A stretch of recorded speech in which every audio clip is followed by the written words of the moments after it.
In a Summer Season by Elizabeth Taylor, dramatized by Elspeth Sands, with Anne Bell and Roger Allen.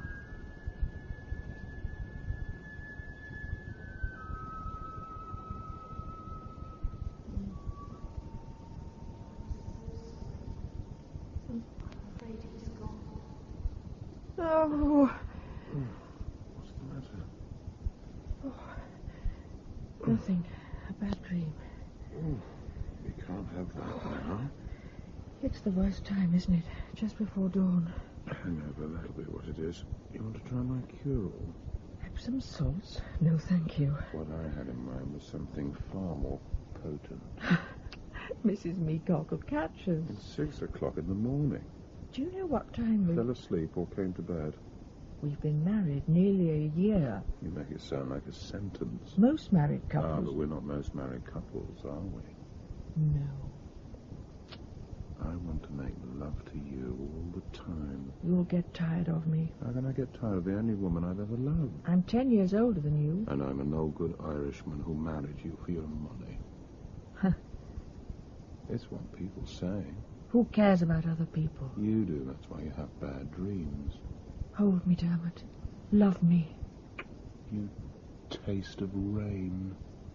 I only want to be with you. I don't care about anyone else. And we'll be together always, darling Kate.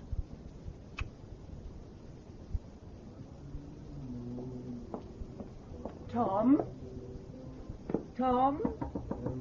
It's 7 o'clock. Tom, can you hear me? You've been late for work. All right, Aunt Ethel, keep your hair on.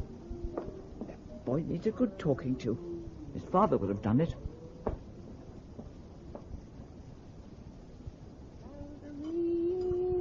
Oh, Mrs. Meacock. Oh, morning, madam. You're very cheerful this morning. Peace of mind. Don't have anything without that. I've called Tom. I do hope he'll have time to eat a proper breakfast. Is that my niece's tray? Tea, cups and saucers, sugar, milk, toast for one. Why only one? Master never touches breakfast, so he says. Well, would you like me to take it up? Oh, no, madam. I couldn't let you do that. I'm sure they're awake. You can hear Tom's radio all over the house. Sit round me a jiffy. Nothing to eat. Really? Alan always had a full cooked breakfast. But then he went out to work.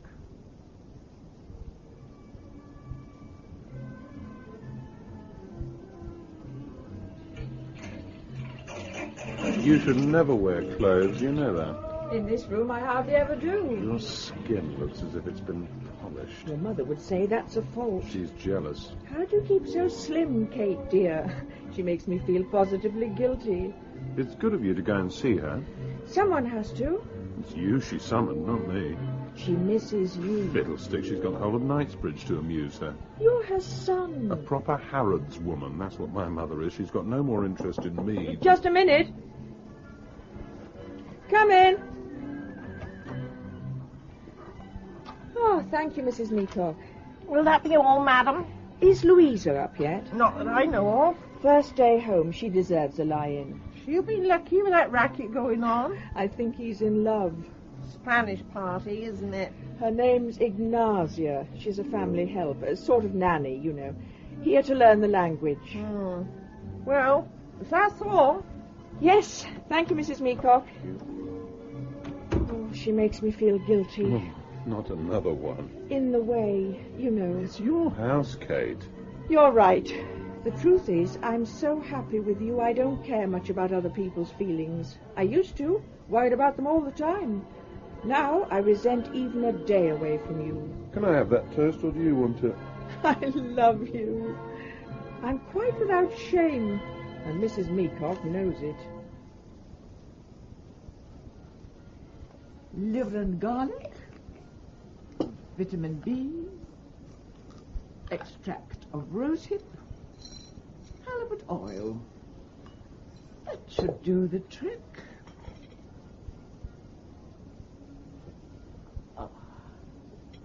God helps those who help themselves.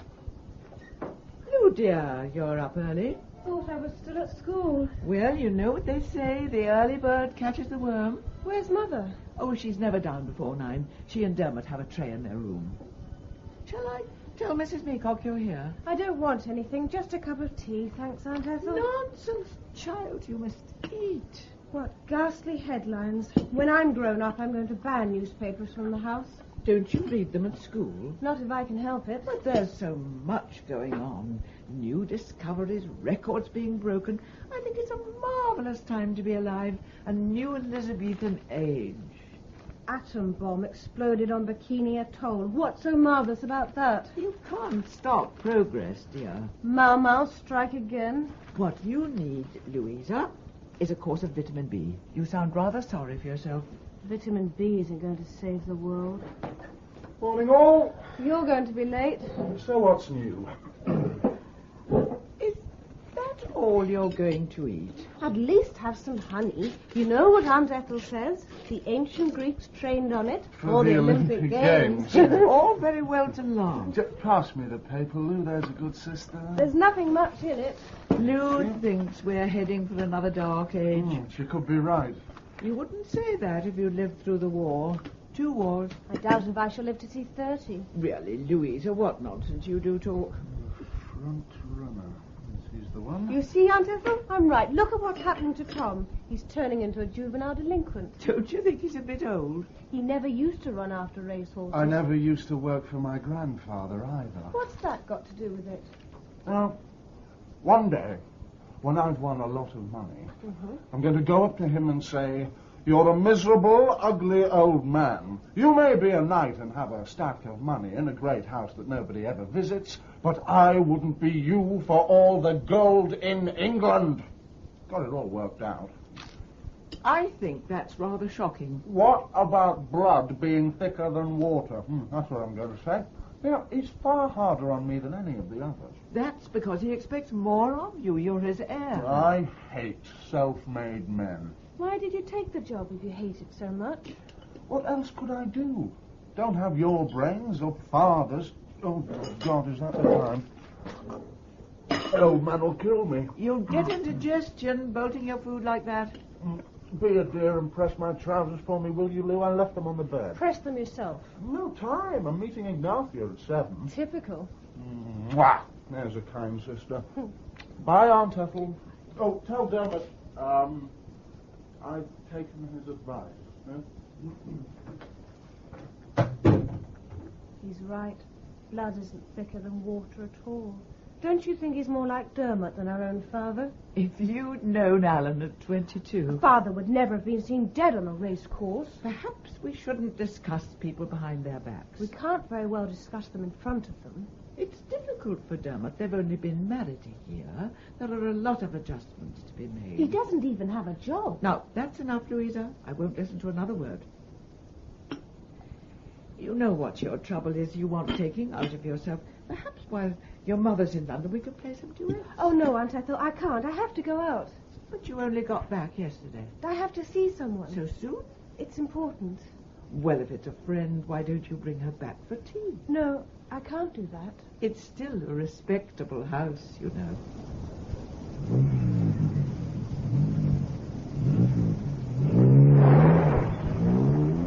I wish he wouldn't drive so fast. He's all right. He's young. And I wish you wouldn't encourage him. Good heavens, what an idea. I don't encourage him. Sometimes you seem more like his brother than his stepfather. How do I look? Delicious. We'd better go. Mustn't miss the train. I hope Ethel won't be too much under your feet. Oh, I've plenty to do. There's the mushrooms to see to for a start. How are they coming along? I meant to ask. Too early to tell. I'm sure it's a good idea. And that shed wasn't being used for anything. Ethel thinks I've found my vocation. Dear Aunt Ethel, it's good of you to put up with her. I don't put up with her. I like her. I daydream sometimes. I imagine her marrying the vicar. He'd never be able to stand it. Not if he had to listen to her playing the cello. She was good to me when Alan died. Kept me company. I can't very well ask her to leave now that I've found myself a new husband, can I? No. Dearest Kate. I can't imagine you doing that.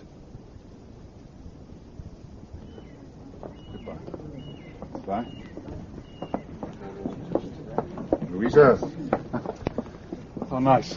Hello, Father Blizzard. Why didn't you come in? I've never been to the 8 o'clock. You'd have cheered us up. It's a cold affair normally.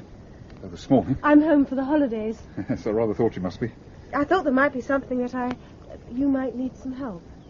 As a matter of fact, you're the very person I want. I don't suppose you'd come to town with me, would you? Help me buy a birthday present for my sister. I'd love to. I've nothing else to do. No one else needs me. Well, my boy, what have you to say for yourself this time? Couldn't get the car to start, sir. Again? Might I suggest you take it for granted from now on that it won't start and get up half an hour earlier? Right, I'll do that. Time is money, after all. Yes, sir. I've no wish to be hard on you, but I can't be seen to be making allowances. The fact that you are my grandson, Exactly.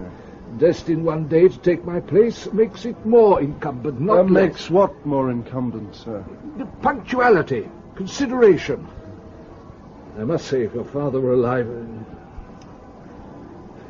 You don't have to serve me, you know. Not when we're on our own. Right. Will that be all, sir? How's your mother? Well, thank you, sir. Lou's home. I shall phone and invite myself to dinner, since no one these days sees fit to phone me. Mother is rather busy. No doubt. She's in London today, visiting Dermot's mother. Quite. Dermot's got a new scheme going. Mushrooms. He's taken over one of the outhouses. You'd be better advised attending to the house. Last time I visited, I noted at least 6 things needing urgent attention. Alan would have dealt with them straight away. There's a proper way of doing things, my boy. I tried to teach you that. Acting before it's too late. If your mother isn't careful, a house will fall down. I'm not too early, am I? Oh, darling, when I haven't seen you for such ages. It's just these wretched nails, they won't dry. Now, what can I get you? Whiskey? Sherry? Sherry, thank you, Edwina. Dry, if you have it. Those tiresome foreign girls of mine have gone to a class. Really, I don't know why I bother with them. They're never here when I need them. Dermot sends his love. And how is that naughty son of mine? Never comes to see me. He's very well. He's growing mushrooms in one of the outhouses. Mushrooms? Oh, really, Kate? I'm surprised at you. He's a married man. I do hope you're not encouraging him. Apparently there's a lot of money to be made. I can't imagine what your friends are saying. We don't see many people. Personally, I blame his father. A little bit of money he left him seems to have sapped all his ambition. This is very good sherry, Edwina. I know he's made a good many false starts, had some bad advice, but I had hoped that when he married you... Dermot and I are perfectly all right, Edwina. You don't have to worry on our account. I was just saying the other day to my old friend Lord Auden. You remember Wilfred, don't you? Yes. He's opening a little business, Victoriana. I've been helping him look for premises. Near Harrods, I suppose. Wilfred says I have a real eye. And where does Dermot come into all this? Well, although I'm his mother, I do think he's very good looking. Though I'm his wife, I quite agree with you. Well, he would be a great asset to a business such as this. I see. Wilfred's sure it will prove to be a gold mine. And with my flair for tracking down treasures... I'm sorry, Edwina. I just don't see Dermot among all those shell flower arrangements. He'd break the glass domes. He wouldn't be just an employee. He'd be a partner. You mean you'd expect him to put money into it? Well, yes. But he hasn't... Oh, I see. You'd want me to invest in it. If you just talk to Wilfred, I'm sure his enthusiasm would infect you. It's Dermot I must talk to. Of course, my dear. We like to make our own plans, you see. Well, I wouldn't want you to think I was interfering. It's good of you to be so concerned, Edwina. Don't he push himself? He's an excellent war record at DFC. I mean, if he just mentioned that. He doesn't like to talk about the war. I thought that when he married her... I'm not blaming you, of course. We're very happy as we are, Edwina. There's no need for you to worry. Perhaps we should begin luncheon. Didn't you say you had to be at the hairdresser's? I'm sorry, Edwina. I've been a disappointment. Not to at you. all. I'll tell Dermot, of course. That's a very nice suit you're wearing, dear. Where did you get it? Oh, nowhere grand. A little shop in Denham. Tudor tea rooms. Is it real, do you think, or pretend? The lump on my head is real enough. They were tiny, weren't they, the Elizabethans? You would have been a giant. A blind giant, I'm afraid. There were no magic spectacles then. What is the matter with your eyes? I have unilateral amblyopia. In other words, I'm short-sighted. Like most of the people round here, they can't see past the end of their noses. I'm so glad you came with me, Louisa. Buying presents was ever my strong suit. I enjoyed it. You have what my landlady would call a lovely choice. My sister will be delighted. I don't know anything about your family. Oh, we're ordinary enough. My mother tends to be possessive. I'm the only son, you see. Our house is hell. Oh, no, surely. Everyone at 6s and 7s. My mother and her new husband are always dashing out to pubs. Tom chases after women and racehorses. It wasn't like this when Father was alive. You should be glad your mother's found someone. I think she married him because she was jealous of Tom. I'm sure that's not true. I'm sure she married for love, as most people do. He's 10 years younger than her. It can be very lonely for women when the job of bringing up children is over. I'll tell you what I think. I think she was in love with him even before Father died. She was always excited when he came to the house. Oh, no, surely. Father didn't like him. I know that for certain. Now, you're exaggerating. I wouldn't mind so much if she were happy. But she's not. One minute she's all gay and giggling. The next she looks pinched up and miserable, just like she did when Father was ill. I don't think children should have to worry about their parents. I don't think it's fair. She's at a difficult age. You must try not to judge. She tries to make me grow up all the time. She even tries to make me drink. Some daughters would be glad of that. One minute I'm being sent to bed early. The next I'm told to wear face powder and drink sherry. If you ask me, her moral attitude is completely haywire. We must pray for her. She's condescending about my religion, too. Nice time at church, dear, she says. Not that she cares. Yes. Indifference is hard to bear. Dermot used to be a Catholic. Did he indeed? If I were a Catholic, I'd probably be a nun. You'd better be careful. Remarks like that can land you in hot water. It would serve Mother right. But you're not going to be a nun, are you?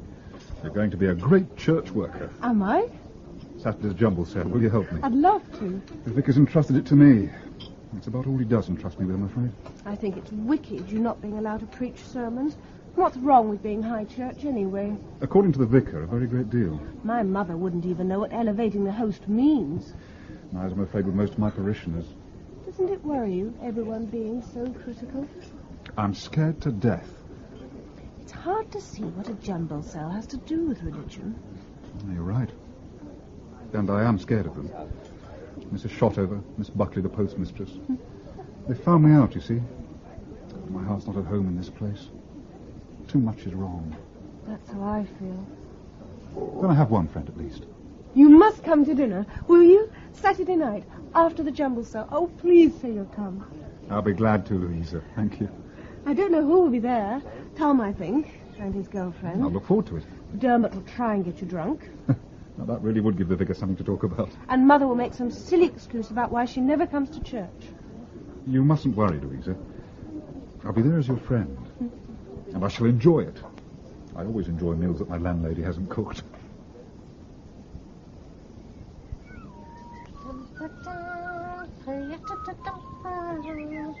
Top of the morning to you, Mrs. Meacock. Oh, it's a grand one, sir. I'll say that, for it makes you think of holidays. I've been looking at the mushrooms. Doing well, are they? Coming along nicely. Smell that. Mint. Just the thing for new potatoes, though my American employers preferred caraway seeds. Very nice. I've been trying to decide on a title for my book. 5001 Witty and Humorous Sayings doesn't sound quite right somehow. I thought it was to be a travel book. My problem is prolixity. Having too much, you see. I've been a collector all my life. I'm sure you're sorted out, Mrs. Meacock. You always do. Perhaps if I were to arrange the material chronologically. In order of time, that is. Talking of time... Busy day, is it? Did Mrs. Heron tell you I won't be in for lunch? Right you are. Someone I have to see. If this mushroom business takes off. Well, we'll have the rissoles, since it's just ladies. Well, madam, how is it kept? So. I found some grey hairs at the front. A rinse would give a more uniform colour. You don't think I should dye it? Oh, no, there's no need to go that far. Just a rinse to bring out the copper highlights. How much would it cost? 12 and 6. Very well. Amanda, get Madam washed, will you? Right we are, madam. If you just come across to the base.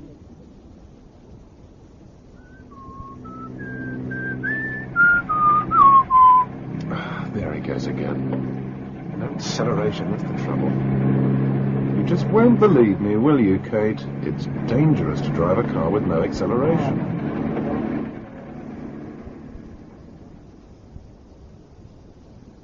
Yours affectionately, Ethel. My dear Gertrude, imagine me sitting in my room, all my dear familiar things around me, knowing that soon you will be here and we can talk. I've so much to tell you I don't really know where to start. Things, chez nous, seem to have gone from bad to worse. Lou is home and quite shockingly neglected, poor girl. My niece has gone up to London today to see Dermot's mother. Dermot, meanwhile, has driven off to a pub. As for Tom, he's grown quite reckless and out of hand. Only this morning he was talking as if he wanted to give up his job, if you please. Can you imagine what Alan would have had to say about that? I don't mind telling you, Gertrude, I fear for the outcome of all this. Kate's mood is one of permanent distraction. She never gets up before 9, drinks at lunchtime, as well as in the evenings. I'm fond of Dermot, as you know, but I'm very much afraid she's bought him for herself with the money Alan left her. Not that I'm denying there's love there, physical love in any event. But what happens when that starts to wear off, as it must, by its very nature? Marriage isn't all bed, let's face it. Between you and me, Gertrude, I give this marriage 5 years at the most. Time, gentlemen, please. It's the commuters I feel sorry for, trundling back and forth to London every day. Wouldn't catch me doing that. Commuting jackasses, that's what I call them. Come on, Paul, there's time enough. One to the road, what do you say? I'm sorry, sir. We're closing.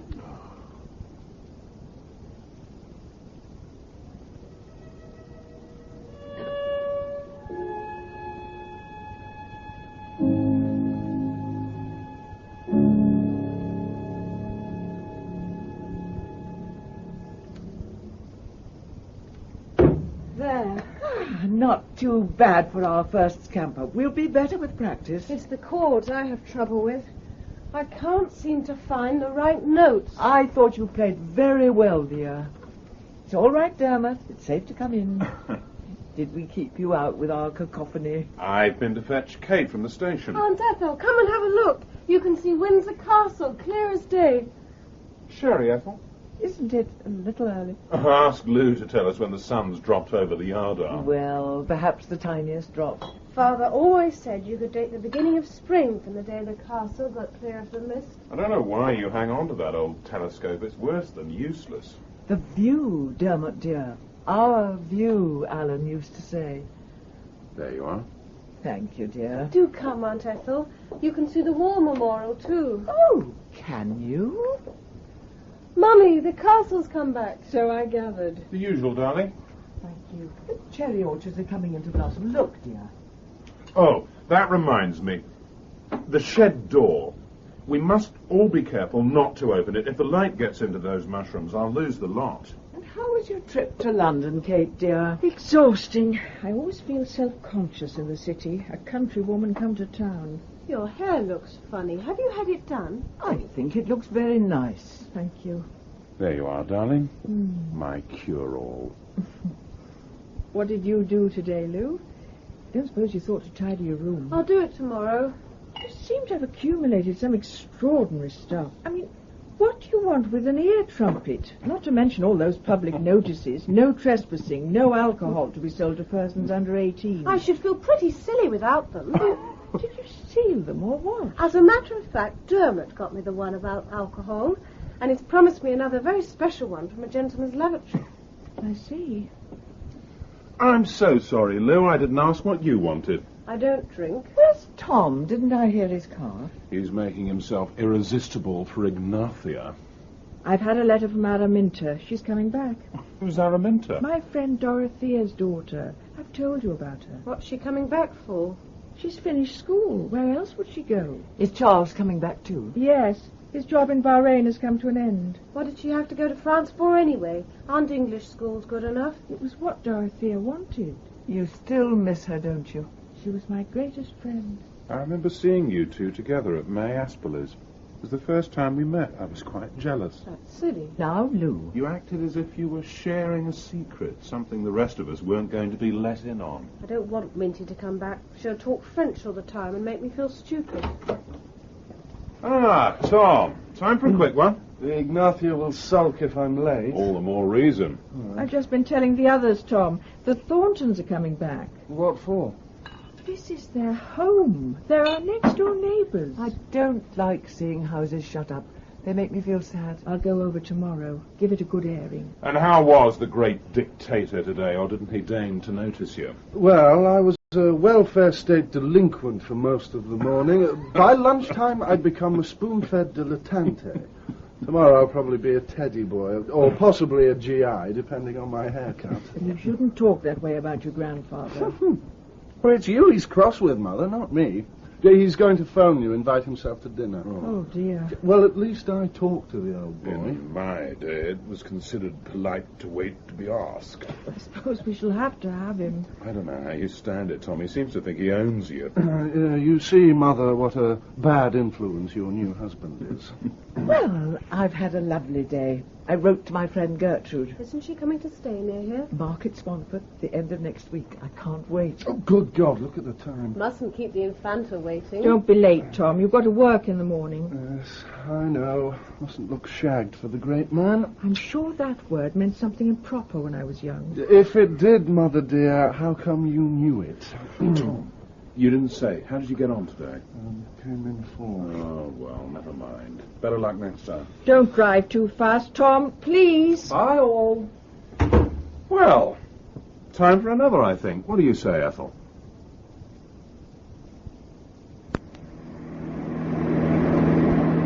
This was a good idea of yours, darling. You sure the bird in hand is where you want to go? So long as it's away from Ethel's cello. It always seems to take longer at night. Have you noticed? Damn thing. It's been doing that for years. One day it'll just stop, give up the ghost in the middle of the road and leave you stranded. I'm used to it. There've been so many changes in my life. It's nice to have one thing that stayed the same. It's not as if you can't afford it, darling Kate. By the way, remind me to tell Tom about that shed door. Right. Be ashamed to lose everything after all my hard work. Dermot, please don't be angry. I promised your mother I'd tell you. I wondered what you two had been hatching. She wants you to go and work for Lord Alden. That old faggot. I told her we like to make our own plans. Did you now? And what exactly did Lord Auden and my mother have in mind? They want you to go into partnership, Victoriana. It's your mother's latest hobby.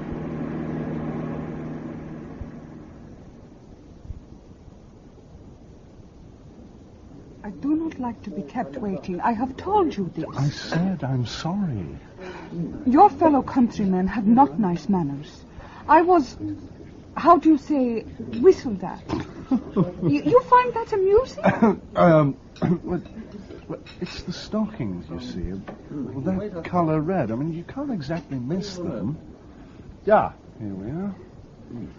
Thank you. Oh, I like your smoked salmon. Well, that's something. Will that be all? Yes, thank you, for now. And I like you. Better than I like other English persons. My employers, for example. They are very... What is your word for your grandfather? Stingy. Stingy? Stingy. Yesterday, for instance, they had a party. I think you call it a cocktail party. It was not very gay. The guests arrived at 6 and they were all gone by 8. All the men drank too much. Englishmen always do drink too much. And some of them even pinched me. So rude. That would never happen in my country. I had to serve what do you say, taps. Yes, I thought... Canapé? Canapé. Everyone thought it was caviar, but it was not. It was only cold. That's what Dermot Heron promised. Dermot Heron? Saw him at Aintree not so long ago. He was fairly high at the time.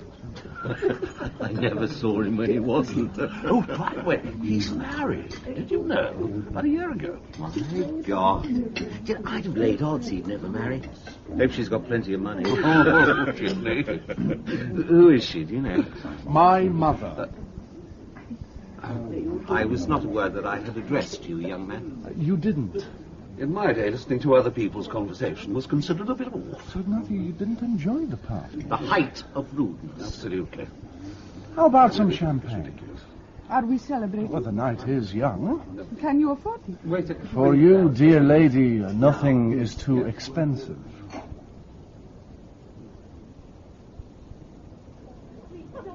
Take a strong line, that's what I say. Why should a bunch of nonconformist troublemakers be allowed to hold the rest of the population to ransom? I didn't realize it was a religious issue. All issues are religious, my dear lady. I think what my husband means is that if the strike goes on, there won't be any fish in the shops. I still don't see. Catholics eat fish on Friday. Oh. Are you a Roman Catholic, Mr. Heron? I blame the government. If they brought in the troops, there would never have been this trouble in the first place. Well, they do have rights, you know, the strikers. Is that so? I wouldn't want to have to live on their wages. And the rest of us, what are we supposed to do? Sit back and watch them cripple the country? I wouldn't mind so much if they were prepared to do an honest day's work. Dermot, darling, perhaps we should think about getting back. 10 years ago, we were fighting a war. You and Mr. Heron must come over for a drink, mustn't they, Harry? Yes. Yes, of course. You know where we are. One of the pack, are you, Harry? Musical evenings, church on Sundays, season tickets on the GWR. We really must be going. It's been so nice seeing you again. We'd heard you'd remarried. And you must come to us. Charles Thornton and his daughter are coming back. We must have a reunion. The return of the Thorntons. What could be better? It'll be just like old times. No.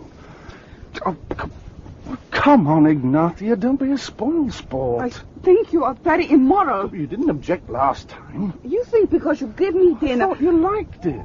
The dinner or this? Huh. So perhaps you'd rather not come on Saturday night, then? Oh, but I like very much to come to your house. My grandfather will be there.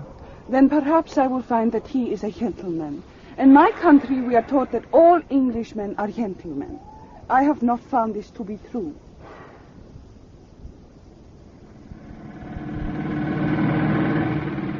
All I said was... Don't let's quarrel, Dermot. Please. It was your idea to go out, as I remember. I thought we were going to be on our own. They're your friends. Acquaintances. Anyway, what does it matter what they think? I'd rather you stabbed me in the back than condescended to me. I'm not given to stabbing people in the back. No, you are different from your friends.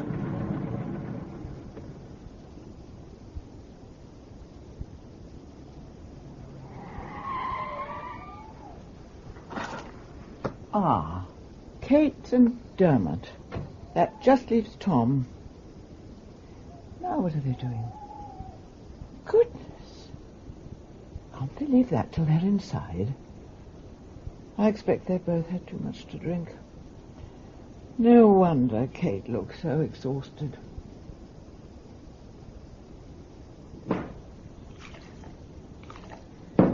I'm afraid it's even worse than we thought. Mrs. Heron Senior has invited herself as well. That was her on the phone. Then we'll have to do some switching around.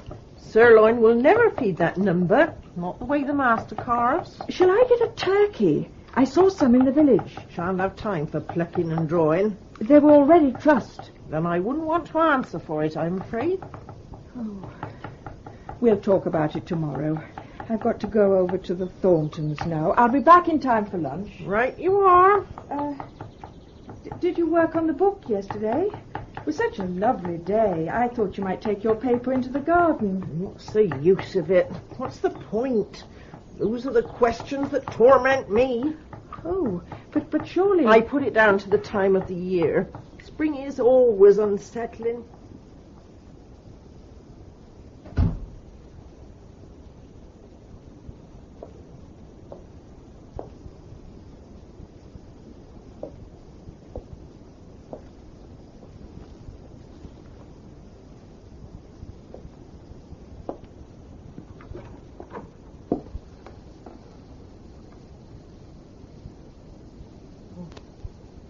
This room. Still yours, Dorothea. It always will be yours.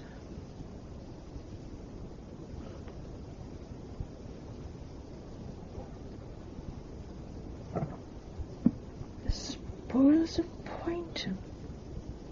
Alan's engagement present to me. Might have known it would be here. You were always a bad returner, Dorothea. Who is so safe as we, where none can do treason to us except one of us two? To Kate from Alan, April the 7th, 1931. Oh, I miss you. I miss you both. Your father-in-law was just telling me, Kate, about some wonderful shares he had a tip for. I had information from my broker. I do think you're clever, Sir Alfred. I know nothing about business. Sorry about this, everyone. The butler's night off. The Thorntons are coming back, Father. You remember Charles, don't you? Well, of course I remember Charles. He's at school with Alan. He's been in Bahrain. Sound fellow. Sad about his wife. A nice woman, as I recall. We're all agog for his return, aren't we, Kate? Daughter had a silly name. What was it? Araminta. It's an amusing child. Yes. I understand you're from Spain. You speak Spanish? A little. Un poco. Louisa, dear, you must tell me about your jumble sale. I'm very cross with Dermot for not mentioning it to me. I'm sure I'd have found something of interest. Old boots and corsets. There wasn't much else. Most people wouldn't recognise a treasure if they saw one. What's the matter with your voice, Ludia? I've got a cold coming. And a sty, by the look of you. Louisa's done sterling work. I don't know what we would have done without her. And you, Dermot, dear, what have you been up to? Tending your mushrooms? No such luck, I'm afraid. Someone must have left the door open. I lost the lot. No puede ser. Pues sí, los ingleses no son corteses. Me dijeron que todos los ingleses son caballeros. Y no cierto. Bueno, siento que piense así. No. What are you two jabbering about? I have been saying that what we learn at home about Englishmen is not true. They are not all gentlemen. Gentlemen? Oh, is that so? And might I ask on what particular Englishman you base this judgment?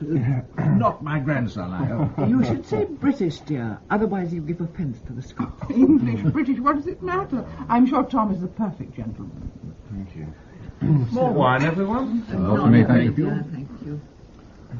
So to actually live in All right, darling. I wish I could get drunk. I did travel one time. Lou, dear, I think everyone's finished. Perhaps you'd start clearing the plates. Thank you. My daughter-in-law was telling me about this little shop idea of yours. What is it, Mrs. Leacock? Is something wrong? It's the turkey. I don't like the smell of it. Oh, dear. I told you I couldn't trust it. It doesn't seem too bad. Oh, what's that smell? You see? What did I tell you? Well, we can't do anything about it now. I'll tell Dermot to give the breast to Edwina and Alfred. The rest will just have to take their chance. I don't see why Father Blizzard should have the bad bits. He's a guest too. I'm sorry, darling. Perhaps we should give him the parson's nose. Oh. I didn't know whether to laugh or cry. The only person who seemed to enjoy it was poor Father Blizzard. Grateful for small mercies, I expect. No great meat-eater, I'm afraid. Oh, poor Alfred, it was so humiliating. What does it matter?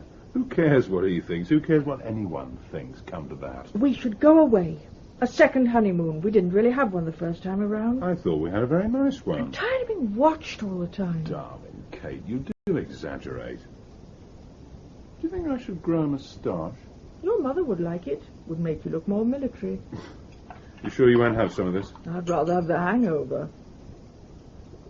I am worried about Lou. Just don't seem to be able to reach her. She's all right. Bit smitten with that priest chappie, but she'll get over it. Ethel thinks she should go on a course of yeast. It's terrible having daughters, wanting so much for them and not being able to protect them. She's 16, Kate. You can't keep her in the nest forever. Once upon a time I thought I could protect everyone. Now I don't seem to be able to help at all. Even Mrs. Meacock is cross with me. Well, you'll have the Thornton girl to fuss over now. What's she called again? Araminta. For once I agree with Sir Alfred. It's a damned silly name. Dorothea found it in a book. Not anything I've read, I'm glad to say. They're making a mistake coming back. I'm sure of that. You can't revive the past. You're worried about Charles, aren't you? What he'll make of me. Of course not. Whether I'll measure up or not. I thought we said we didn't care what people thought. Well, I don't, for my part. And neither do I. Come to bed. Did you notice the way Edwina kept playing up to Tom? If she weren't my mother-in-law, I'd have sworn she was flirting with him. She was punishing me for saying no to Lord Orton. I think she's obsessed with youth. Most people are. Don't you think? I had a rich acquaintance once who had a bronze statue in his hall. A naiad, I think you call it. It had lovely, tight, clenched buttocks, just like yours. You're incorrigible. I found those buttocks irresistible. They cried out to be class. Don't tell me someone saw you. The butler, actually. Luckily, it was Derby Day. Why, luckily? Quick as a flash, it came to me. Never say die, I called out to him. That's the one you want for the big race. Thank you, sir, he answered. And did it win? Romped all the way home like a child off to a party. One of my more successful days.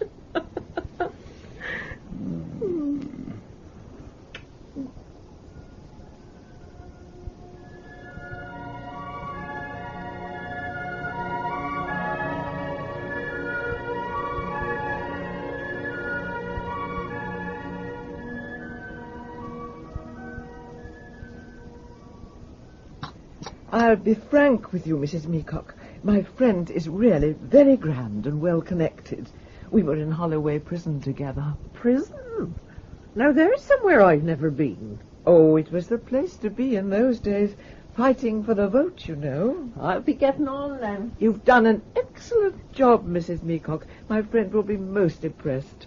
I can never understand why Madam doesn't use the best china. It seems such a waste. My wedding present when she married Alan. There were still pieces of straw between the plates. I've always liked the rose pattern. It's so refined. My American employers were particularly partial to it. Not that I'm not grateful to my niece, of course. When did you say they'd be back? Oh, tomorrow, I think. A second honeymoon, that's what she called it. Though I did wonder at them going while Louisa is at home. We haven't heard from them, not even a postcard. Other things on their minds? I'm certain it has something to do with the change.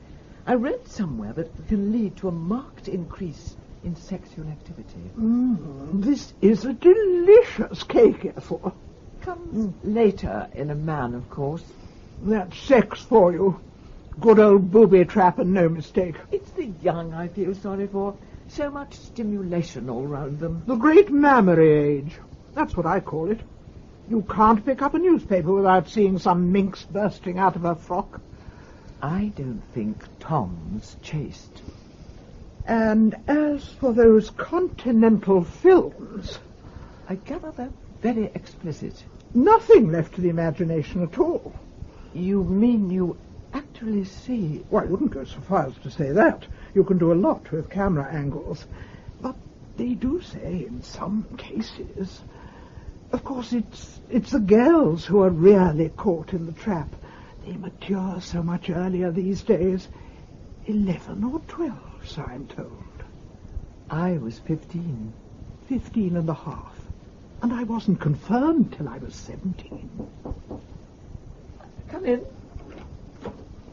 Miss Araminta Thornton. Good heavens. Aunt Ethel, isn't it? Minty, my dear, Minty, I'd no idea. Weren't you expecting me? Well, not exactly, not today. Father said he'd written. Allow me to present my friend, Miss Gertrude DeVoe. We were in Holloway Prison together. How do you do? How do you Oh, do? is that tea? Do you think I could have some? I'm absolutely famished. I must say, you do look a little undernourished. It's this dress. I made it myself. Is it too tight, do you think? It's a...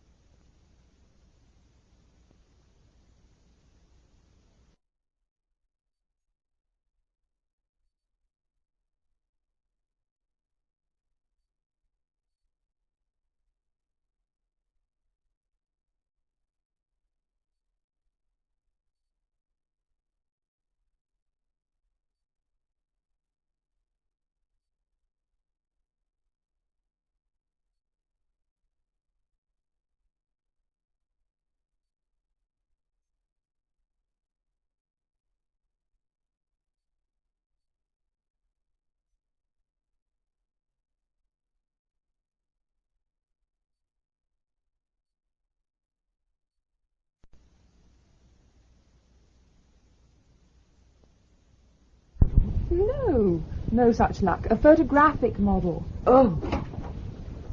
Hello, Tom. Good God, is that Minty wearing a wig? You haven't changed at all. You have? I wondered whose car it was. Is it in your way? No, not at all. Tom, Miss DeVoe is here. Oh, how do you do? Hello. Have some tea. There's the most scrummy cake. I'd rather take you for a drink. But I want to eat my cake. Bring it with you. What do you say, Aunt Ethel? Should I trust myself with this man? Oh, well, now, dear, you are old friends. Very well. But just one drink, mind. I want to get the house ready for Father. Goodbye, you two. Thanks for tea. Goodbye. Such casual manners they all seem to have these days. A sexy young piece, I'd call her. I rather think you're right. I'd swear she wasn't wearing anything at all under that frock. Oh, dear. I do hope Tom will behave himself. Now that they've gone, why don't we have some more of that delicious cake?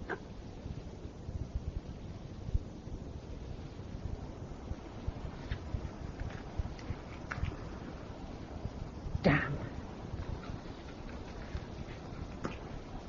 What's the matter with these things? It's me, isn't it? I can't seem to stop shaking. Thank God. They'll have a fire to welcome them, at least. Oh, Dorothea. Why does everything look so sad? Oh, damn. Now the wretched thing started smoking. Oh, I should have been here yesterday. What can Minty have thought? Oh, no. They're early. Oh, look at this room. I wanted everything to be perfect. Kate? Is that you through the smoke? Oh, Charles, you're early. Let me look at you. Hello, Kate. Is the house on fire? Go and put the kettle on. There's a good girl. You can talk to Kate in the kitchen. Oh, Kate. Charles. I'm so glad you're still only 25. I wasn't going to be here. I thought you'd rather be on your own. Then I'm glad we arrived early. I am sorry about the fire. Don't be. It took my mind off coming into the house again. I think you've managed everything beautifully. What time did you say they were coming? 7:30. Then we've time for a top-up. Did you think Charles had changed, dear? I must say Minty was unrecognisable. He's still the same Charles. A little grayer. Darling, how's your glass? No more, thank you, Dermot. Nothing for me either, dear. Thank you. I've had my ration. How about you, Tom? What? Oh, no thanks. Well, I must say we're a sober and godly gathering this evening. Anyone would think it was the vicar coming to call. I'll go. I think we should all... I can open the door on my own, Mother. What's got into Tom? He's not usually so interested in visitors. We should have stayed away. There's been nothing but turmoil in this house ever since we got back. And you had such a lovely time, dear. A second honeymoon, Kate said. Ah, the prodigal returns. Good evening to you, Charles. I may call you Charles? Dermot, how do you do? We meet at last. And Ethel. Kate told me you'd be here. How nice. Welcome home, Charles. Welcome back to England. Where's your daughter? I thought she was coming with you. She'll be along directly. I'm afraid she takes after her mother. Punctuality isn't her strong suit. Shall I go and fetch her? It'll be dark soon. Heavens knows she's a grown woman. Quite able to take care of herself. Still, might as well. Your son is quite the gallant, Kate. Dorothea would approve. It's lovely to be able to talk about Dorothea again. I was afraid if I didn't talk to someone soon, I'd lose her completely. Does no one round here remember her, then? All our old friends? I'm afraid we've rather lost touch. We prefer our own company. You know how it is, old boy. Out with the old, in with the new. Lou is longing to see you, Charles. She's out delivering newsletters for Father Blizzard, but she'll be here for dinner. Dear Lou. Is she much changed? I do hope not. Minty has grown into such a terrifying creature, I scarcely know what to say to her. Well, now, what are we all going to drink? This is something of a celebration. Delicious. You're a comfort to me, Lou. When I went away, Minty was just like you, a nice English schoolgirl. Now look at her. Do you remember the day we all went to Windsor Castle and Minty kept pretending to be the Queen? Tom got so cross. I go back to school tomorrow. bad Will you drive luck. me, Tom? Don't talk about it, darling. It makes me too sad.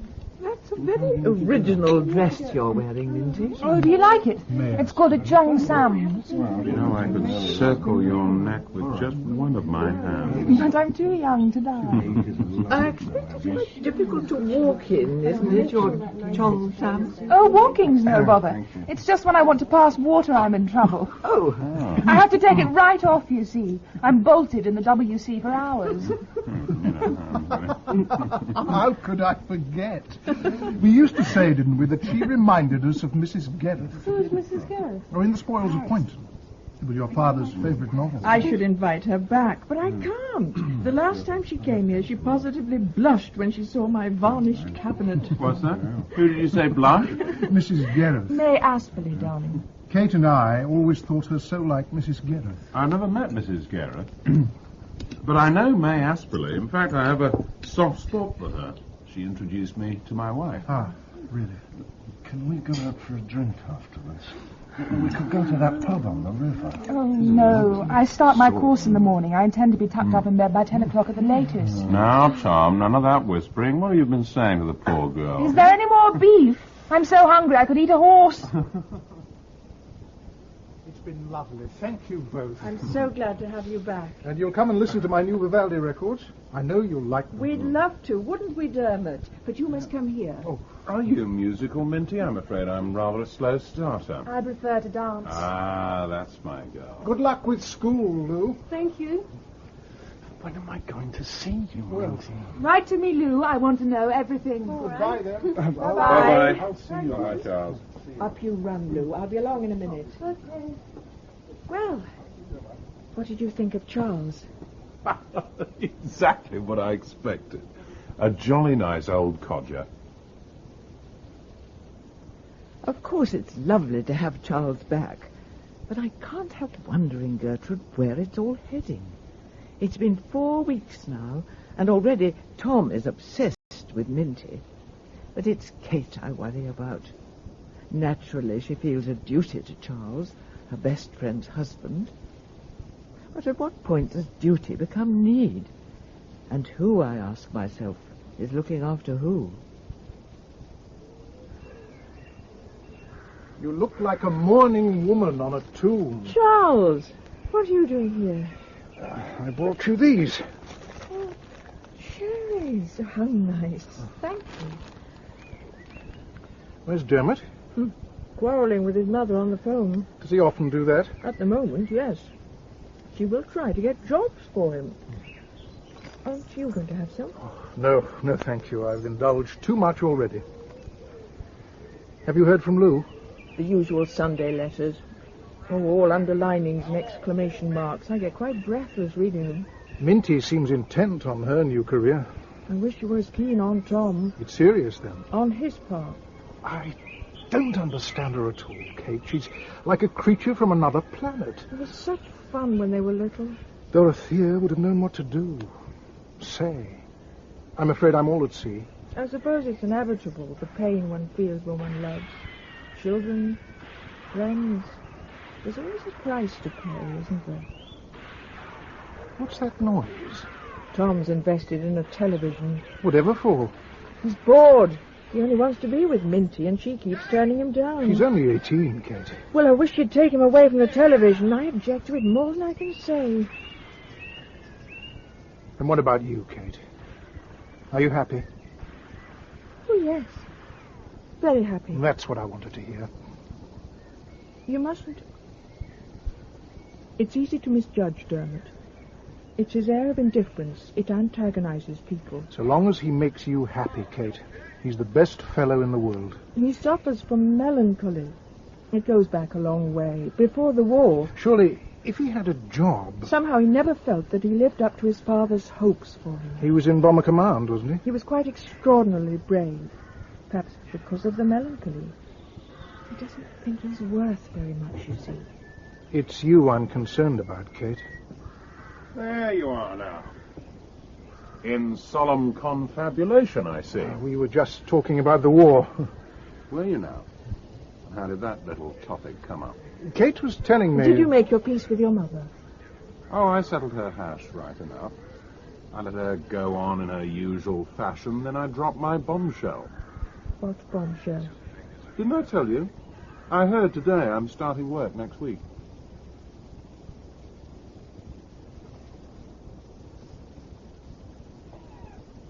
Why didn't you tell me? I wanted to surprise you. But we haven't discussed it. What is there to discuss? I bumped into an old friend and he offered me a job. That's all there is to it. What will you be doing? Persuading people to take holidays. Not just rich widows, but your ordinary, everyday folk. My friend's got it all worked out. It's the age of the common man. Everyone will be taking holidays soon. The butcher, the baker, everyone. I just wish you'd said something. Well, at least you won't have to apologize for me anymore to I Charles. don't apologize for you. Then why were you talking about the war? It just cropped up. Cropped up? That's a likely story. I can hear you now. You mustn't think too badly of him, Charles. He had rather a grim time of it in the war, don't you know? It wasn't like that at all. Personally, I don't give a toss about Charles Thornton or his opinion, so you can stop trying to justify me to him, all right? If you want to quarrel, why don't you talk to your mother? I have a better idea. And don't wait up for me. I'm sure to be late. Oh, Charles, why aren't you here with me now?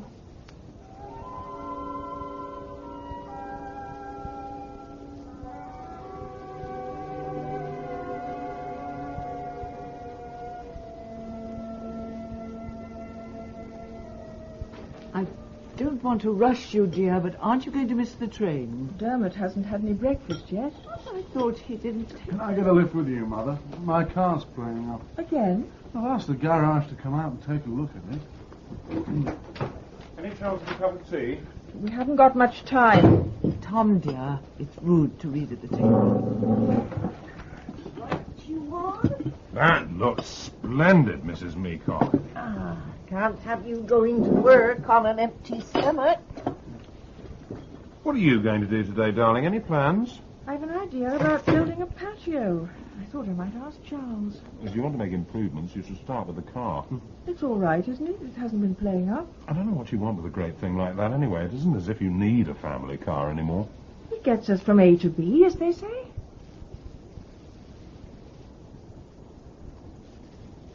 I wish I could tell you, Gertrude, how much better things are now that Dermot's started working, but the opposite seems to be true.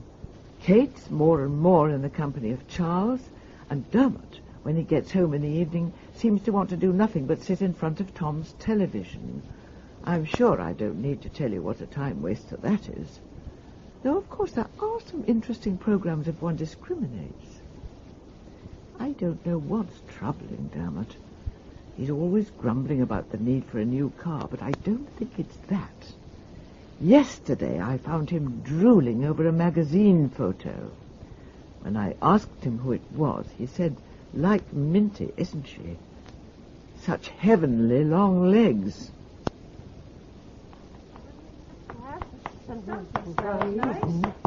Mint. One of the few things unaffected by the blight. It's that bad. You look lately. I'll have a word with Mr. Thornton. He's clever with gardens. Oh, I've never known a summer like it. It's enough to make you want to fly away. By the way, did I mention Mr. Thornton will be eating with us tonight? Rather thought he might. Anna Minter is going out with Tom. Oh, we'll have the Vichy soirs. Didn't you say Mr. Thornton likes it? He dotes on it. Another musical evening, is it? Mozart. My favourite of all.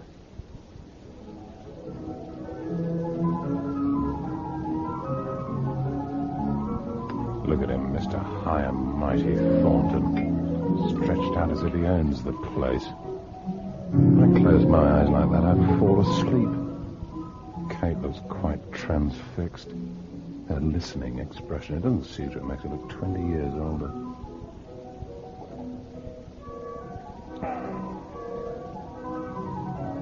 It must be near the end now, thank God. When Charles has gone, I'll talk to Kate. She can hardly object. Everyone wants to invest in the travel business these days.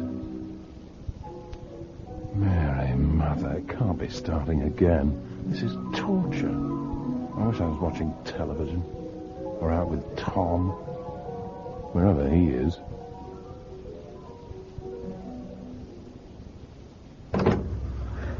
What took you so long? I had to leave a note for Daddy. Why? Well, he's over at our place, isn't he? In case we're late back. It would worry him. Poor Daddy.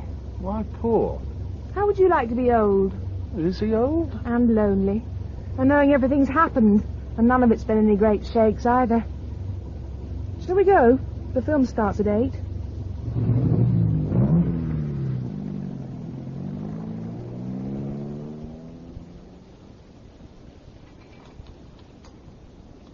I'm so sorry the music bored you. Sorry for me, don't you mean? How was London today? We haven't had a chance to talk. Hot and sweaty. Are you busy? Never been busier. Did that woman come back? What woman? The rich widow. You said you were going to pack her off to Bermuda. Oh, yes, all taken care of. Lou will be home next week. Long summer holidays. Splendid. You'll like that. Perhaps we'll see a little more of Tom. Minty's always been very fond of Lou. Kate? Yes, darling? I've been meaning to ask you, if it were to arise, the possibility, I mean, would you be interested in investing in the travel business? My friend is keen to expand. Why don't we talk about it another time? If you like. It's so hot. It's just that I did mention... Let's talk to Charles about it. Why Charles? He knows about those boring things.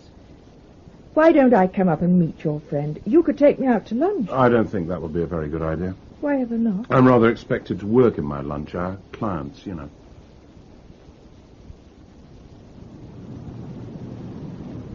What are we going to do about the car? Leave it where it is. I'll walk you home. You haven't got anything to eat, have you? The film's made me very hungry. I don't know how you stay so thin. Perhaps I have worms.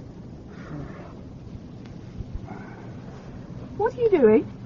You can sit on my jacket, in case the grass is damp. If I sit down, my dress will split. You promised. Oh, is it serious? I told you it would happen. How many other men have made love to you? Absolutely none, I swear. I don't believe you. Suit yourself. I can't even bear for Dermot to look at you. Being looked at is part of my job. Oh, blast! Oh, I'm sorry. You could undo it. What? Take it off. You sure? Wouldn't it be dreadful if someone came? Could one be sent to prison? We used to come here for picnics when we were children. Oh, Minty. You mustn't mess my hair, though. It's got to stay in this shape for 3 whole days. Right. You're not cold, are you? Warm as toast. Oh.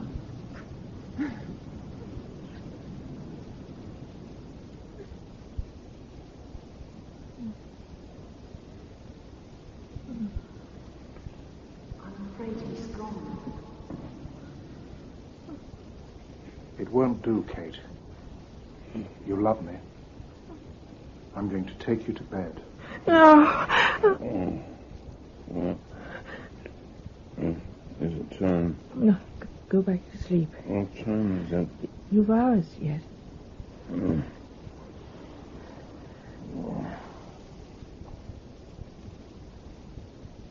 Thomas, are you asleep?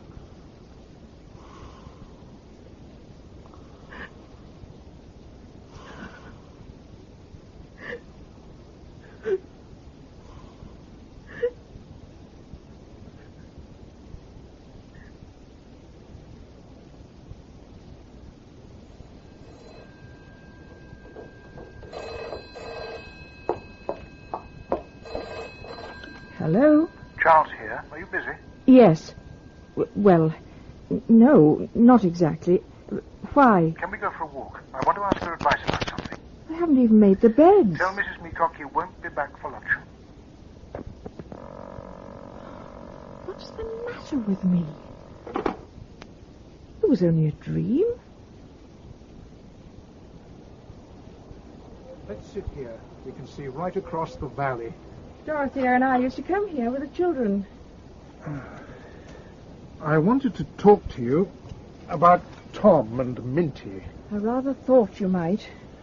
That was some fine old hour she came in this morning. Tom's car really did break down. You saw it for yourself. Well, quite. Charles, darling, I'm sure it's all right. Tom is most terribly in love with her. He'd never do anything that hurt her. She was as waspish as could be this morning. All I could think was Dorothea would have known what to do about it. We were young ones, too, remember? Someone's been here before us. Look. A hair grip. Have you heard from the company? When your leave's over, will they send you somewhere else? I don't know. So peaceful here.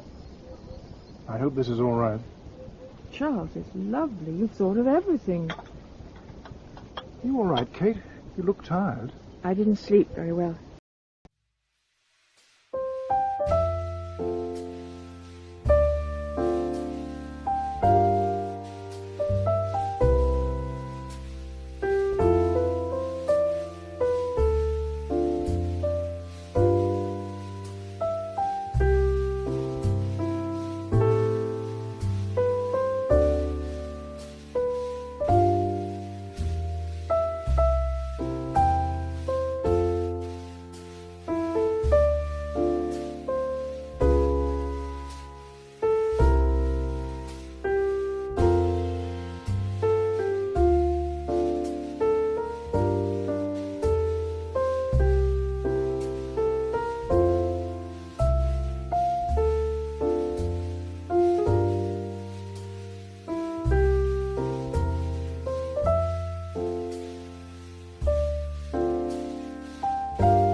afraid there's only one glass.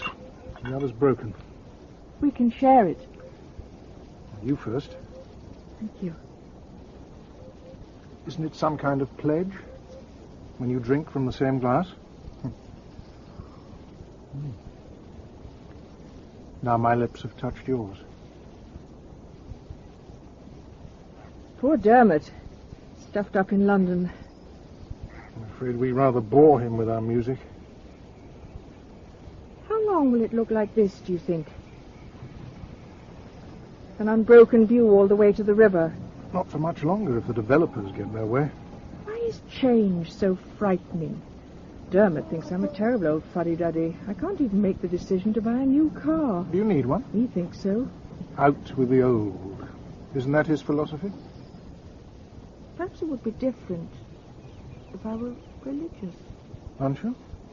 Only in a vague sort of way. Imagine those fields covered in bungalows. Row upon row of identical houses. I don't think religion would console me for that. Do you ever ask yourself if it's worth it? If what's worth it, Kate? The daily round. The common task. What else is there? Dear Charles, how like you to say that. It all depends, doesn't it? On who you're making the journey with. I suppose it does. You remember what we used to say? You and Alan, Dorothea and me. We were the lucky ones.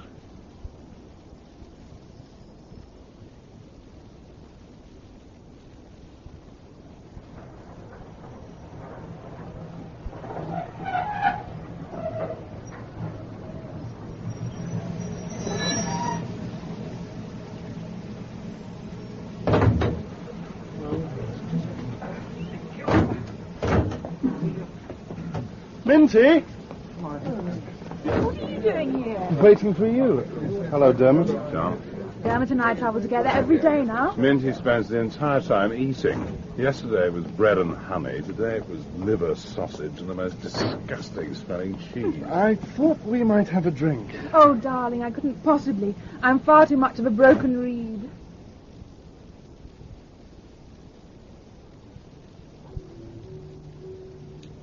How much longer are they going to be? I told them you wanted to change. Can't they do it while I'm at work? Lou's only just got back. She's been helping Father Blizzard again. I could do with a drink. The Spoils of Poynton. Is that what you're reading? It's been sitting there for ages. I found it at Dorothea's. Who is so safe as we, where none can do treason to us, except one of us two? Young people were all like that in my heyday. When lavender was twopence a bunch, you know. Perhaps I should read it. I need something to pass the time. I thought you were very busy. On the train. You know how I hate commuting. Dermot, I've been thinking. The car. You're right. We should get a new one. You could be independent then. Drive yourself to the station. Can we afford it? Well, now that you're working. I shouldn't want to do anything you can't afford. Didn't you say you saw one the other day, a special offer or something? Oh, that. You saw it in town, didn't you? It was a Jaguar, the latest model. Marvellous acceleration. Isn't that what you want? As a matter of fact, it was rather a bargain. A demonstration model, well below the listed price. Then it's worth considering, isn't it? I'll tell you what I'll do. Since you've raised the subject, I'll talk it over with Charles.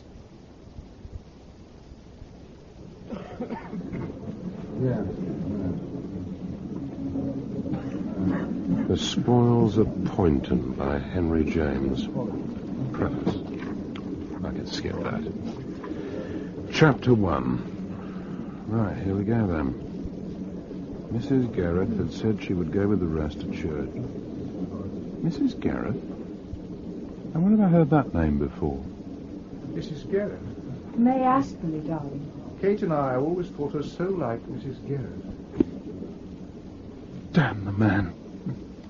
Damn him to hell. I'll not be made a fool of in my own house. There you are. Minty. I thought you'd missed the train. I'm sorry, nearly did. You must have my seat. Why don't we share it? You may be a sticking sect, as you keep telling me, but I'm afraid I'm made of more solid stuff. It's awfully good of you, Dermot. My pleasure. I have a hideous day today, modelling night dresses for a trousseau. You should see them, honestly. They're not alluring at all. More like the sort of thing you'd wear in your coffin.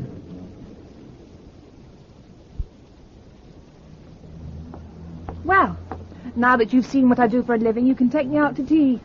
Right then. There's a place round the corner that makes the most scrumptious scones. By the way, I saw Dermot this morning. Well, on the train? No, I always see him on the train. This was later, in Kew Gardens. I had a photo call there. What was he doing in Kew Gardens? Well, his office is in Bond Street. That's what I wondered. Well, did you speak to him? He didn't look as if he wanted to be disturbed. What was he doing? Sitting on a bench. He was fast asleep.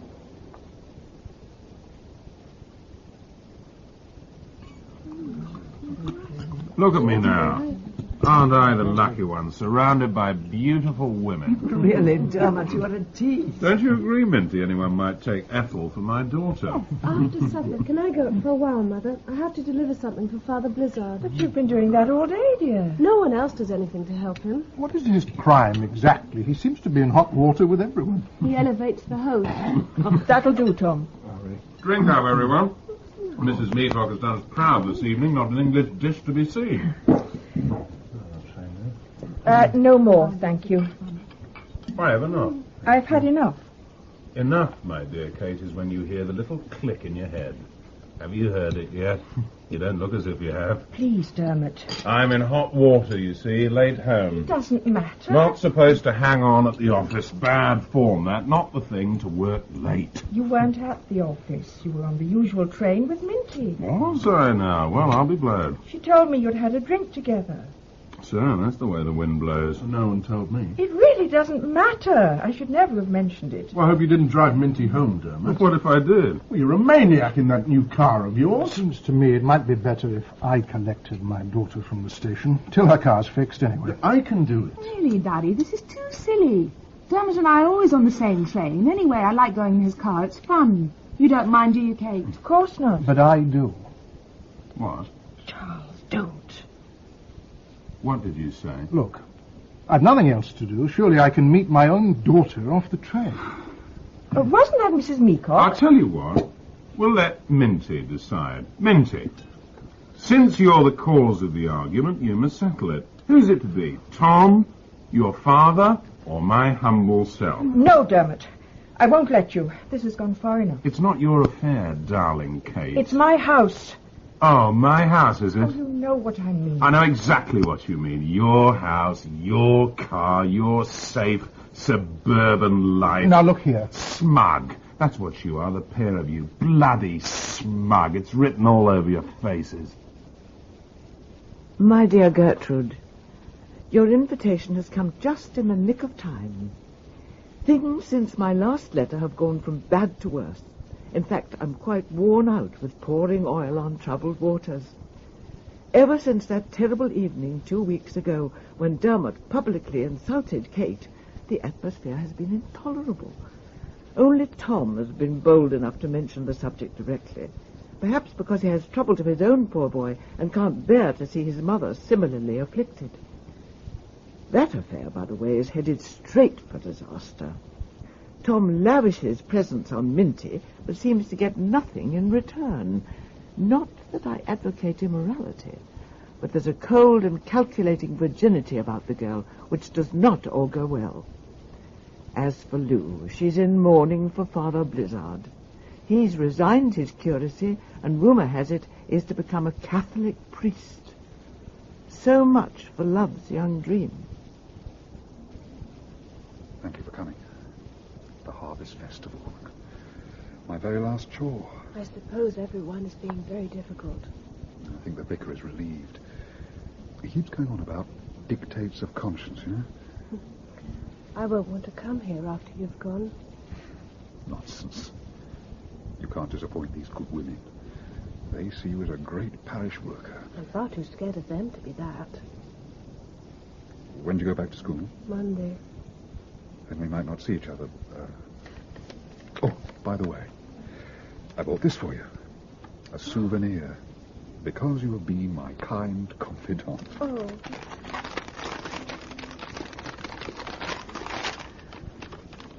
Oh, but it's lovely. It's the same as the bracelet you bought for your sister. I knew you liked it. After all, you chose it, didn't you? I shall wear it always. You don't have to do that. Oh, but I shall. I shall wear it secretly, even at school. I won't let anyone take it from me. Ever.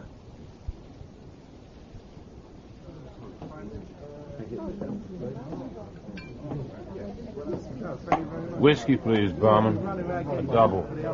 Don't you think you've had enough, sir? I'll be the gauge of that, young man. Very good, sir. Tell her I'm sorry. That's the thing. We can't keep on like this. That'll be 1 and 10, sir.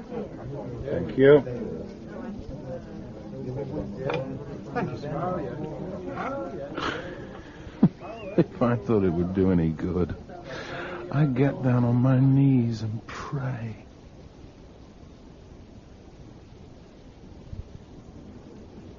So, madam, how has it been? I don't know. I'm tired of the way I look. Can you do something? The sun's played havoc with my client's hair this summer. You can make me as different as you please. Dye me blonde or raven black or auburn. I don't care, just so long as it's different. Ah. Bring madam the shave card, will you, Amanda? He's tired of me. That's the trouble. Otherwise this stupid quarrel would have ended long ago.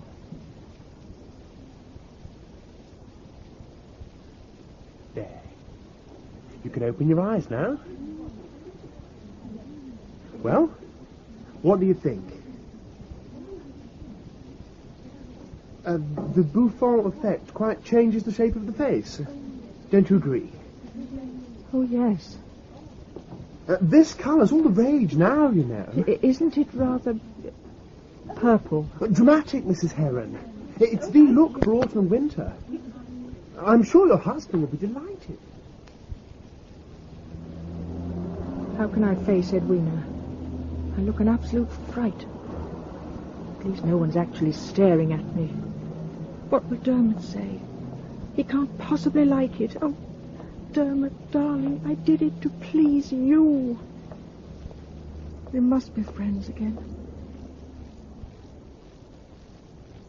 I think a drink, don't you? It's a bit late for tea. Does it look too dreadful? I'm afraid I've made a terrible mistake. Not at all, dear. I'm a great believer in change, as you know. Perhaps I should phone Dermot, warn him. He's meeting you off the train, you see? We had hoped to travel down together. Why? Has he been in London too? Well, of course. It's a working day. So, Dermot comes up to London every day, does he? You know he does. What is it, Edwina? Is something wrong? I don't see why he should be allowed to...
What do you mean? I'm sorry, my dear. I'm sure he meant to tell you, and he felt too ashamed. Are you telling me that there's no job? There hasn't been for some weeks now. Apparently, Dermot was taken on the understanding that he'd invest some capital. How do you know all He of this? came to me. Naturally, I refused. I don't have money to play around with, as he well knows. Why didn't he ask me? I found out about his dismissal quite by chance. I called him one day to see if we might have lunch. I'm sorry, Edwina. I can't take this in. I blame myself. I am I his don't mother. see how it can be your fault. Women have always If spoiled anyone's him. to blame. Look, perhaps if he kept up with his religion. I'm sorry. I must go. Of course, my dear. I understand. It's been a shock for you. I can't bear it that he couldn't tell me, that he was too ashamed. I'm sure he's been looking for other jobs. His days in London won't have been wasted. Goodbye, Edwina. He does love you, Kate. I know.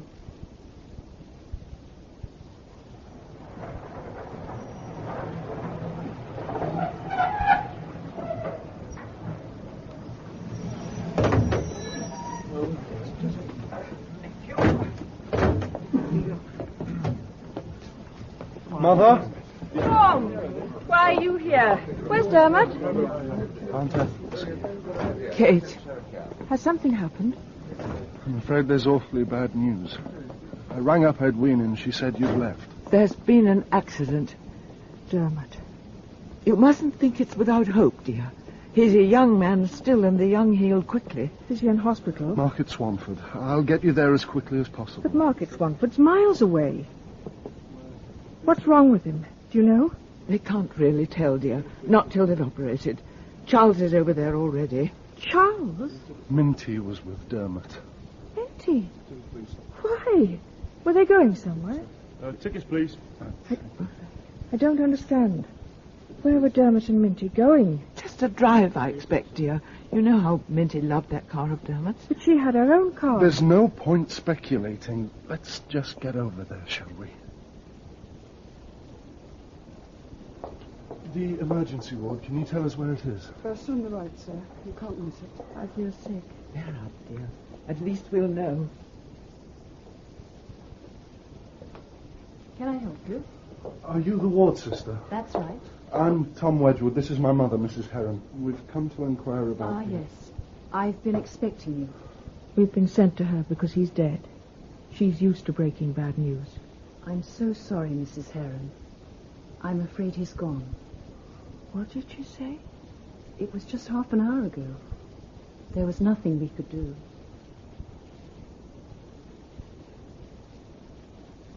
It'll be light soon. How many hours have I been sitting here? Poor Ethel. This was to have been the first day of her holiday. Can I make you some tea, madam? Thank you. You should have taken those pills, you know. It's not right you sitting here all alone. No pills, Mrs. Meacock. I'd rather not sleep. If you sleep, you have to wake up. If only morning would come. I've been here all night. I don't think anyone's going to come, do you? I think they've forgotten all about us.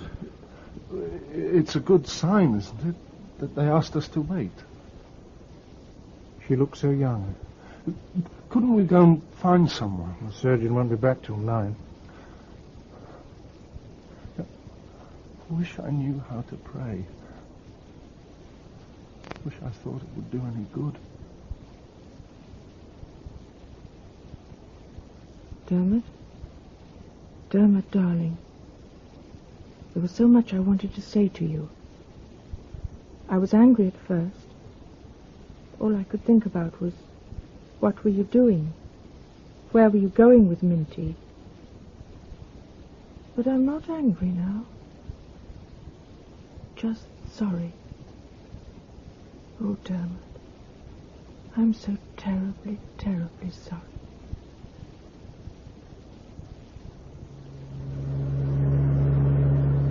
I never thought I'd be glad Dorothea is dead. When that nurse came in, I really thought she was going to make it. I thought if she lasted the night... Poor Tom. It's hardest for you. You have all your life ahead of you.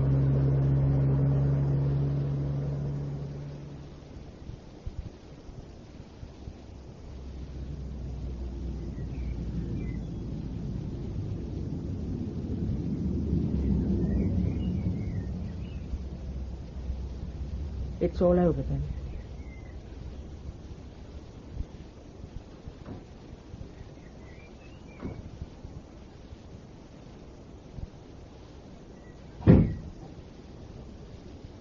Now the worst time begins. We haven't started on it yet.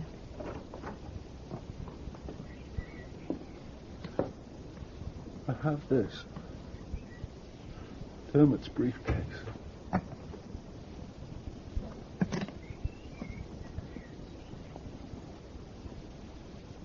The spoils of Thornton.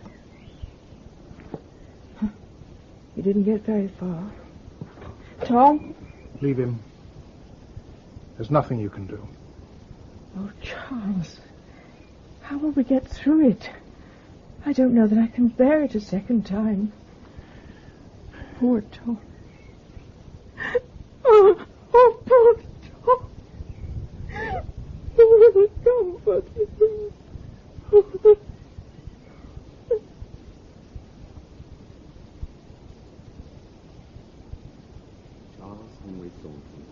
Wilt thou have this woman? My dear Gertrude, you'll be wanting to know about the wedding. Well, it took place quietly today, almost a year since the accident. Little did we think then that this was how things would turn out. But it's a far more suitable match than the other. So long as you both shall live. I will. Catherine Georgina Harry. It was a simple ceremony, just Tom and Lou and myself. Kate insisted anything else would be quite inappropriate. After all, I heard her say to Charles, who wants to look at a grey-haired bride? Keep the only of him, so long as you both shall live. I will. Lou, I'm happy to say, seems to be quite recovered from her peakishness of last summer. Her curate friend has gone, but seems to have left no permanent scars. Tom, though, is another matter. I fear his wounds go very deep. From this day forward. I must say I was surprised at Kate. She has no belief, as you know, but she managed her vows, as she manages most things, with an air of complete calm. I pronounce that they be man and wife together, in the name of the Father, and of the Son, and of the Holy Ghost.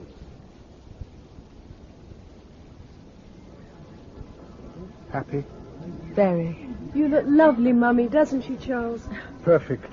Congratulations, Charles. Thank you, Tom. Thank you for giving me away, darling. My pleasure, Mother. Dear Tom. Come on, Mrs. Thornton. Your carriage awaits. Good luck, Mrs. Thornton. All right. Bye. Aren't you glad it's going to be just us? Oh, Tom. You're still breathing, aren't you?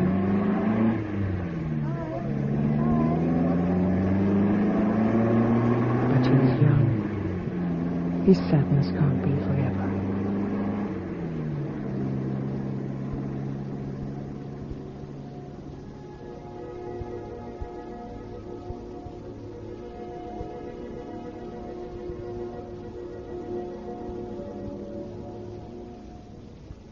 The part of Kate was played by Anne Bell, Dermot by Roger Allam, Charles Geoffrey Whitehead, Tom Stephen Tompkinson, Louisa Francesca Buller, Araminta Susanna Harker, Mrs. Meacock Joe Kendall, Aunt Ethel Joan Matheson, Gertrude Margot Boyd, Edwina Anna Cropper, Father Blizzard Philip Sully, Sir Alfred Norman Bird, Ignatia Cara Kelly.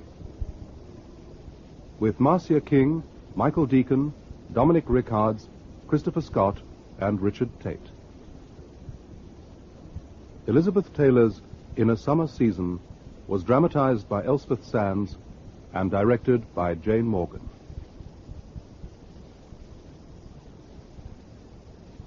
In tomorrow evening's Fear on 4, Richard Pascoe plays a doctor trying hard to solve a puzzle concerning some missing time.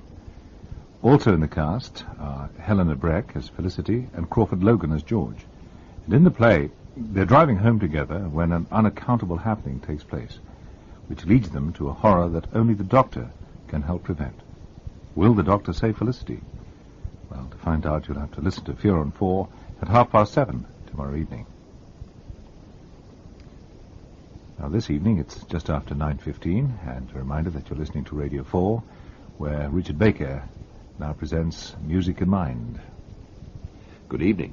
Hungarians, said George Mikesh, who should know, form not only a local clique, but a worldwide conspiracy.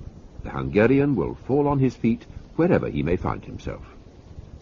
Next week, I'm sure, the members of the Hungarian State Opera and Ballet will rapidly find their feet in their first ever London season at Covent Garden, and we'll have a Hungarian edition in their honour. Humour is certainly a marked Hungarian characteristic, and here's Ernst von Dohnányi sending up portentous piano concertos at the start of his variations on a nursery song.